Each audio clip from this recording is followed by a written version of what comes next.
Hey, what's going on, everybody? I'm here to do a quick walkthrough on gurub, the 4.1 dungeon that came out along with Zulaman. And just before we get started, I wanted to do a quick overlook of gurub for those of you who care about like the texture and the lay of the lands and the graphics and stuff like that. I personally think that gurub is a good looking zone. It's fairly polished content too, and I personally think it's a good dungeon. Overall, this dungeon took me about well over 48, about over 48 minutes. It probably would have taken me less if we didn't run into a little problems with one particular mob. You'll be able to see that in this video. This video is going to be shown at 200% speed. I'm going to be showing 100% speed on the bosses, so that way you guys can see what's going on and you can do your own strategy, and I can show you my strategy and how to beat them. I'm going to be playing on a 85 priest, holy spec. My party is going to consist of an 85 paladin, which is the tank, and 3 DPS, which consists of 85 hunter, a mage, and a death knight. We're going to be going over all the bosses in here, including the archaeology one, and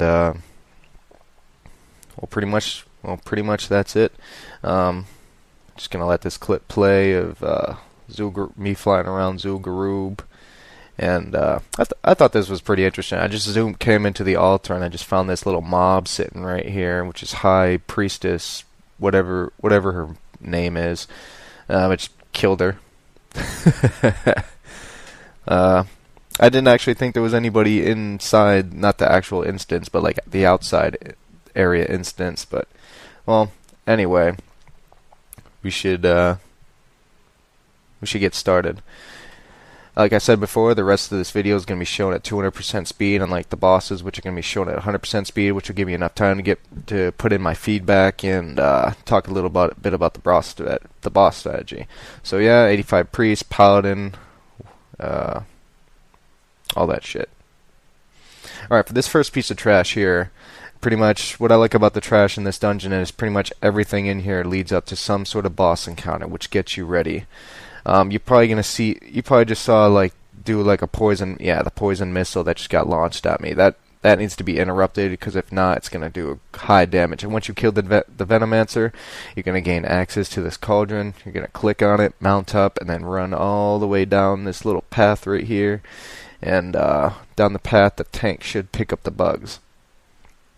I said should pick up the damn bugs. I've seen a lot of tanks that skip these mobs. Alright, now we're going to run a little further down. Now, I thought this was a really interesting mob, this Tiki Mask. There's nothing really special about this Tiki Mask. He does an area of effect which targets one random person, and it will stay on that person for the entire duration. It's uninterruptible. For those of you who think that you can get out of the way of it, you can't, because it just follows you around. Now, going down a little further, we got another one of these Venomancer guys. Now, the biggest mechanic that this guy does will be the Toxic Link, which is what you're about to see. Where is it? Right there, that green stream right there. If you and the person who get attached by that need to run apart from each other, because if not, the poison is just going to keep ticking on you. And of course, when the effect actually comes off your character, you're going to take a massive damage. Now, for these guys, you're going to want to click on the cauldron that I'm standing next to on my left. Because if you guys saw that, these guys breathe poison everywhere, and you're about to see in like 2 seconds this mage almost get owned by it because he was retarded and decided not to stay near the cauldron. If he didn't ice block right there, he pretty much would have killed himself. So yes, the tank really did his own method. Like, it worked. He didn't stay near the cauldron, but anyway, it worked. Anyway, we're divvying it back down to 100% speed. This is the first boss. Damn, I'm a good-looking motherfucker. Look at that shit. Anyway, this is the first boss. All right, pretty much here's mechanics. Tank ran in. All right, he's gonna lay down a maze, which you're gonna see right on the corner, that right there, which is being laid down. You're gonna want to navigate that correctly. Just like the first piece of trash in this game, the boss will do that little shadows of whatever it's called. That needs to be interrupted, and he also will do a random toxic link on 2 random people. You're about to see it get casted on me in a little bit. Yeah, toxic link on me. I need to run far away from my partner, and as you can see, it almost killed me. Also, after he takes enough damage, he will transform into his little snake form. And you see the little maze; it's still being dropped down. He's gonna take so much damage, and then he's gonna run up the altar, and he's gonna start doing this little thing called blood venom.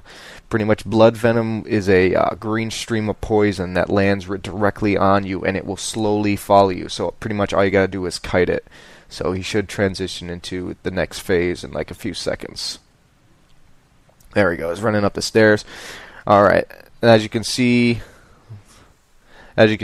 he the blood venom. I accidentally used Tyrannade's favorite doll, and I aggroed a snake onto me. And I managed to dodge the blood venom right there, and as you can see, one of our DPSs died because he was retarded and did not move out of the way. Ugh, nubcakes.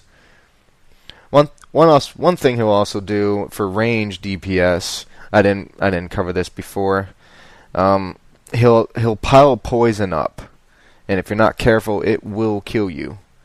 And for those of you who saw, the boss actually will get exhausted after he does his little blood venom thing, so it's 100% increased damage to him by everybody, which is a good opportunity for everybody to get some serious DPS on him. Also to activate heroism if you have a shaman or a mage. Lucky for us, we did have a mage in this fight, which made it a lot easier with temporal displacement. Still doing 2 TBS. Our tank's doing fairly well. I was managed to get heals up, and I got an achievement. It's not easy being green. You get that achievement by not getting hit by any of the blood venom. I'm sorry you guys didn't get a chance to see the loot, but whatever. You guys get the loot atlas on your not your DBM, not on your thing. It's called I think it's called Atlas Loot. You can get it by doing it through Curse and do all that shit. Anyway, a little further up, I was originally going to edit this part out because it was just showing me epic failing on trying to run up these boulders, and I was going to edit it out, but I decided to just keep it in because I thought it kind of made me laugh. I just kept getting hit over and over and over, and finally I just said to hell with it, and decided to just let those guys run up the stairs and just freaking kill those guys so I can just run up the stairs and just start healing. A lot what that mechanic reminded me of was God of War 3 in the first one, where you were in the pit of Hades and you were trying to get past all the fiery balls. Yes, fiery balls. That's what she said. Anyway, what's interesting about these next few mobs is that you're gonna see. You can't see him right now because there's a big ass dude in the way. There's a frost cauldron all the way in the back. You can use that, and it pretty much takes these guys down to 35% health, and it also freezes them. And I think it increases damage done to them, which is a very, very good thing. See me running a little bit. Yep, you're dead. And get these mounted fuckers right here. What I like about the cauldron is that it makes these 3 trash packs easier, a lot easier in fact. And I don't know why, but for some reason somebody pulled some trash on the side there. I don't know who the hell did that. Kill these guys real quick. Bam, bam, bam. Bam, bam, bam, bam. My little Ragnaros in the corner. And yes, I did get frozen right there. And that, I don't know about any other healers out there, but that shit irritates me. When you're casting and then you get in the middle of it and then freaking you get frozen or interrupted or whatever. That's one thing that I thought was going to get fixed. Like the hymn of hope. Or not Hymn of Hope, Divine Hymn was going to get fixed or whatever, but did it get fixed? No. It still gets interrupted. And you gotta wait 8 minutes to use it again. All right, for the High Lord guy, this guy's pretty much straightforward. You're gonna engage him, and he's gonna be on his Raptor mount, and he's gonna do a little bit of that. Pretty much, the main mechanic this guy's do is gonna do an ability called Decapitate, which is gonna kill one random person, as you saw right there. One of our guys got killed, and you're gonna see little purple spirits in the background. And they will res you, but here's the thing. You see a little raptor running around. That's his pet that he was running around with. That raptor needs to die because that raptor targets the spirits that bring you guys back to life. So pretty much if that raptor has a chance to kill all the spirits in that arena, it's game over. That's pretty much a guaranteed wipe. But I've not seen anyone wipe on this fight yet.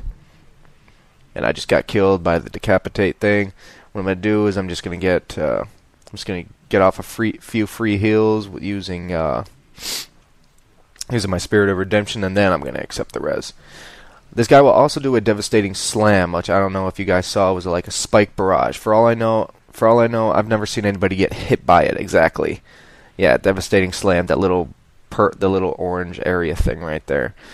As far as I know, devastating slam will probably kill you. It's probably more like spike barrage from Osric back in Stone Core. Well, anyway, this guy is pretty straightforward. And he'll keep bringing the raptor back, so the DPS are going to have to watch that. Put some heals on the tank. Heal, heal, heal. And then he'll also do this little blood drinking thing, like indicated by the red stream that he puts on you. Like I believe he sucks your blood. What I think is interesting about this fight is that he'll just randomly charge someone, say ding, and then you'll hear Jindo be like, "Hey, Gratzman!" And that's like one of those "what the fuck just happened?" You see him enrage a little bit, but this guy's really nothing to worry about. Just fucking kill him. He's really nothing serious. Heavy heals to the tank. He goes down. Now, what I thought was interesting about this guy back in the PTR was the cauldron that was right behind him, you could use that against him and kill him in 2 shots. Pretty much 1-2 dead. Something Blizzard that's a mechanic that Blizzard really didn't look out thoroughly. Alright, now, as I said before, I was going to show you the archaeology boss, which I thought was pretty interesting. Luckily for me, my priest has archaeology, and I was the only one in the group who did have archaeology, so I'd be able to show you. One of the 4 possible bosses you're gonna get when you do the archaeology boss. Now I believe you have to have an archaeology of 500 at least to be able to run around and activate the artifacts. Those are some nasty mobs right there. You gotta kill the priestess that leads them, and then you gotta kill them one by one. And if not, you're gonna meet a horrible end. Alright, for the archaeology guy. The mobs before this guy. Oh my god, I hate these mobs so much. These remind me too much of the star mobs back in Vortex Pinnacle. You engage them and they just attack random people, and I just hate these mobs. I personally hate them. I really do hate them. Heavy heals. Well, not heavy heals exactly, but I gotta use Renew, Prayer of Healing, and Circle of Healing a lot.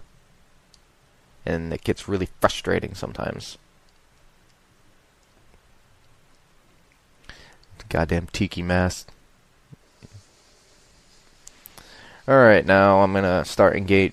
Now, before anybody says anything, this is my first time actually engaging the archaeology boss with running around and doing the artifacts. I didn't know that there was a particular order. I thought you just had to click on a particular artifact and they come back to life. But no, you gotta hit specific artifacts for them to be able to get engaged. You need a troll artifact, you need a fossil artifact, you need a night elf artifact, and you need a dwarf artifact. And you need to find the right ones. You're just going to see me pretty much running around with my head cut off for a little bit.